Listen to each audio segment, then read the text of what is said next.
You've purchased a brand new Wi-Fi 7 AP and you want to get the most out of it. Well, in this video, I've got you covered. We're going to go over 10 different things that you can do to make sure you're getting the most out of your Wi-Fi setup using tools that are already built into UniFi network application and ones that you can download on your phone. I made a similar video nearly 4 years ago and it helped a lot of people get the most out of their Wi-Fi network. But with UniFi's new features, Wi-Fi 6E and Wi-Fi 7 and better RF tools, it's time to make an updated version for 2025. So let's go. Tip number 1 is your AP placement. The number 1 problem I see with a lot of access points is the placement itself. Your UniFi access point needs to be high and central and avoiding places like near TVs, fridges, thick walls, in a cupboard. One thing to remember is Wi-Fi hates obstacles. And if you have multiple floors, don't expect one access point to give you all the coverage you need. You're going to need more than one and they need to be strategically placed. There are plenty of different options when it comes to UniFi access points, from mounting it on the wall to the ceiling, getting a desk mount, or even mounting outdoors too. So be sure to select the right model when you are looking to purchase one. Number 2 is channel selection. Now, each Wi-Fi access point has a specific frequency that it uses to talk to your device, and if everyone around you has the same frequencies, you're going to get interference. However, UniFi has a couple of tools that can help you with the congestion, so let's take a look at what some of those are. We want to start by going to radios on the left-hand side, and if you have an older access point like the AC Pro, you can click on the drop-down just here and go to environment, and then you can see everything around you, so it can show you where this AP is playing and some of the channels that you have around. If we go back to AirView and scroll down to the bottom, there's something called airtime scan. Now what this does is you can click full scan and it comes up with a quick warning on there which says, are you sure you want to trigger an airtime scan? It will take more than 5 minutes and all AP clients will be disconnected at that point. So they will try and connect to other access points. So we go and click confirm. Let's let that run and we'll come back and see what that looks like. That's complete now and it gives you a rough idea as to what's going on. So we have a utilization just down here. So from 0% to 100%. Obviously the darker it gets in terms of the orange color, it's not where you want to be. You want to be in an area where you're in the green part. So most of the channels look relatively clear. Now this is a slightly older access point, so I only have 2.4 and 5 gigahertz. Now if you have a slightly newer access point that has 6 gigahertz, you will also see 6 gigahertz on here. The other tool you're able to use on the U7 Pro XGS or the U7 Pro Max or even the E7, this is on the higher end flagship models, is you have something called environment. Now this right here is called the spectrum analyzer and it kind of shows you everything that's going on. So it shows you the spectrum and it shows you the broadcast that you saw on the other access point. So with the spectrum, it gives you 2 graphs. It has a waveform and it has a waterfall graph, which basically shows you what's going on at any given point. So it's just loading. So let that finish loading. You can see what's going on. You can see the kind of breathing effect of what's going on. So that's what's happening in the area. We can see there's a little bit more busier towards the higher channels, but again, nothing that's really overly concerning in terms of where I am at this point. That's for 2.4 gigahertz. And you can see the waterfall method. It shows you what's happening again at any given point. We can go to the 5 gigahertz option and you can see it gives you an understanding of where your AP is sitting at this point and what's happening at any given point. 5 gigahertz is very quiet for me as well, and same again with 6 gigahertz. I expect 6 gigahertz to be fairly quiet anyway, as it's relatively new. Going back to the airtime scan, this gives you a good understanding of where we're probably going to be heading next, and that is going to be the channel width. Now, to think about the channel width is like a highway, so the wider the channel allows more traffic, which means a better throughput.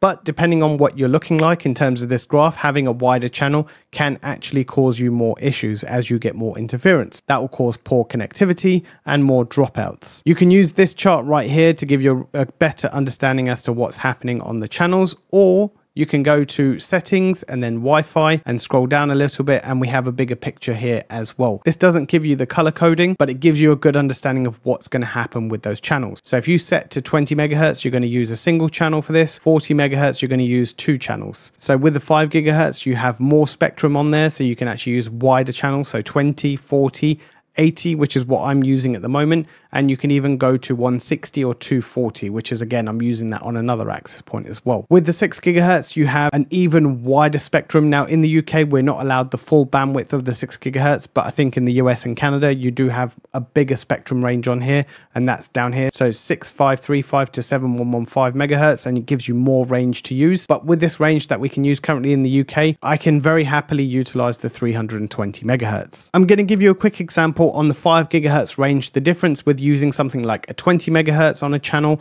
versus an 80 megahertz. So let me show you what's going on here. So we go to the access point itself, and I have the 20 megahertz set on auto for now. The channel I know is relatively clear across the whole spectrum, so I'm okay there. And the transmit power, I'm right next to it at the moment, so it's not going to make a massive difference whatever I do with the transmit power. That will be the next topic we will be talking about. So right here we have WiFiman, again another tool that I'll talk about towards the end, and we can go to signal and we can see the sort of throughput that we're getting with this. So we can see at the top 5 gigahertz, 20 megahertz, we're getting around 200 megabits per second in terms of throughput.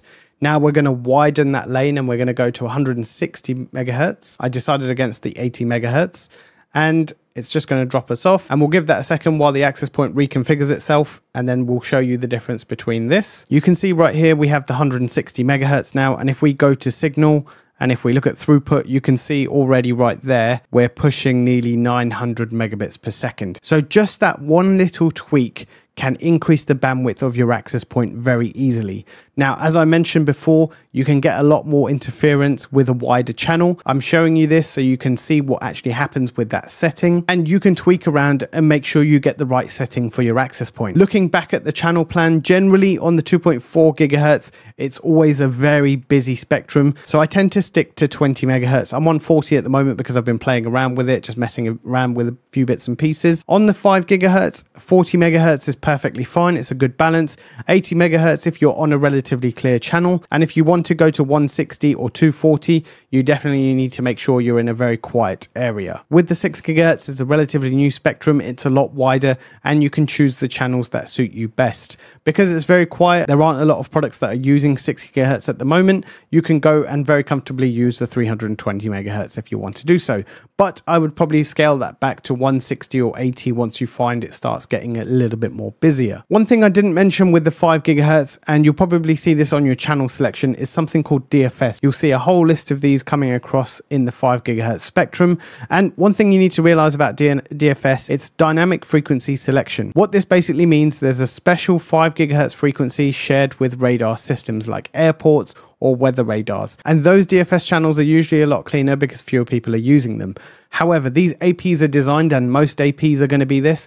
If the radar is detected, it's going to switch channels to something else, causing your clients a brief disconnect. If you know you're near some sort of radar, whether it be airport or weather radar, you can disable these DFS channels under the setting. There's one major thing you need to keep in mind when you're doing channel selection, and it primarily affects the 2.4 gigahertz network, and that is channel overlaps. So on the screen, you'll see I've done a quick Google search, and we can see I've just searched for 2.4 channel overlaps, and this website has given me a really nice diagram. There are 3 non-overlapping channels with the 2.4 gigahertz network. That is 1, 6, and 11. So you have to keep in mind, if you're on anything between those networks, you're going to be spanning across 2 different channels, which again is going to cause you an issue if the other networks are a little bit busy. So you want to ideally stick to 1, 6, and 11. So when you're doing your RF scanning and you find you have the mid and the later parts of the frequency are less busy, you can go and use 6 and 11. But if you find 1 and 6 are busy, you don't want to sit yourself on 7 or 8 because you will be overlapping on the channel 6, and that is just using the 20 megahertz width. If you go to 40,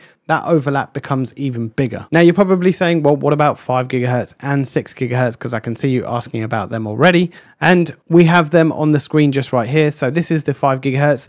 They're using the 20 megahertz width. There are no overlapping channels. And you can see as we go through here with the 40, we then go over 2 spectrums. With the 80, we go over 4. And with the 160, you go over 8. Now, keep in mind, if you were to use 160 megahertz and you choose the DFS channels, if you are in that radar area, you'll automatically get kicked off, as I've mentioned. And with 6 gigahertz, I think you're perfectly fine on that spectrum at the moment, as they aren't generally that busy at this point. Number 4 is transmit power, and transmit power basically translates to how loud is your access point going to shout. Full power sounds great, right? But it's not always the case. In a multi-AP setup, high power mode makes it stick to the AP a lot further. Roaming between access points generally isn't the easiest thing to do, so having something on high and having major overlaps could cause it to stay connected to the furthest access point when you're right underneath another one, and that completely kills performance. So on here, you'll see with the transmit power, you have auto, and that will go ahead and automatically work out what the best is for you. You have high, medium, low, custom. If you know exactly what you're doing, you're able to customize it in terms of your dBm. and you have disabled as well if you want to disable that radio completely. I generally tend to set my access points to medium, and then I use the WiFiman app to see what sort of signal strength I'm getting closer to the other APs. We'll cover the WiFiman app a little bit later on in this video. And that leads me very much nicely into number 5, which is minimum RSSI and roaming assistant. And I'll have people screaming in the comments down below, and it will be a very mixed reaction. A lot of people will say don't set minimum RSSI, and some people will say set it. And Ubiquiti have introduced something called roaming assistant. What roaming assistant does is what we spoke about with the transmit power, is it encourages devices with weak signal strength to roam to a stronger access point. This is not something I have played around with specifically yet, but it's a setting you can use within your access points. Minimum RSSI basically means once you hit a certain signal strength, I'm going to kick you off the access point. So there's something on here called minus 80 dBm. You'll see there's a scale across the bottom, which is minus 67 to minus 90. And once you get to that threshold, you're going to automatically get kicked off that access point. So unless you're hitting a specific strength, you are going to get booted off. This can be very crucial when you are doing Wi-Fi design and you need this detail in your setup. Number 6 could be a crucial choice and could actually harm your Wi-Fi speed depending on how you set up. That is mesh versus a wired backhaul. Mesh can be convenient because you don't need to run a wire and it meshes it to another network, but wired is always better when you can do it. I'm not covering mesh setups in this video. It's something separate that I do want to cover. If you want to know something specific about mesh networks, drop me a comment down below and I'll include that in a future video. However, one thing to note is when you are setting up a mesh network, every time you create a mesh hop, it cuts your bandwidth in half. So if you started with a gig, the next one would be 500 meg, followed by 250 meg, followed by 125 meg, and it would go lower and lower. So wherever you can wire your access points in, that is probably going to be your preferred option. And if you're not setting up a mesh network, you can see in the access points, there's a couple of different settings. There's a mesh connect and a mesh parent. Mesh parent means this is the parent and you can then set up a child down below if you want. And mesh connect means you are the child and you're able to connect to a parent uplink. So you can turn those off if it's not something you're going to be needing. The reason someone might leave this on is if you're still able to get power to your access point and for some reason the data's not going through, you can then mesh it to another device within your network and your access point will continue to work. Number 7 is going to be device isolation and VLANs. Now, if you have everything connecting to one Wi-Fi SSID, it's going to get very busy on that network. And I'm not just talking the number of devices, the broadcast network itself within the Wi-Fi network, it gets very chatty. So a couple of things, if you have guests on your network, move them off. If you have smart devices, move them off to another network. So if you want to see a deeper dive into VLANs and how this all works, again, you know what you need to do, let me know down in the comments.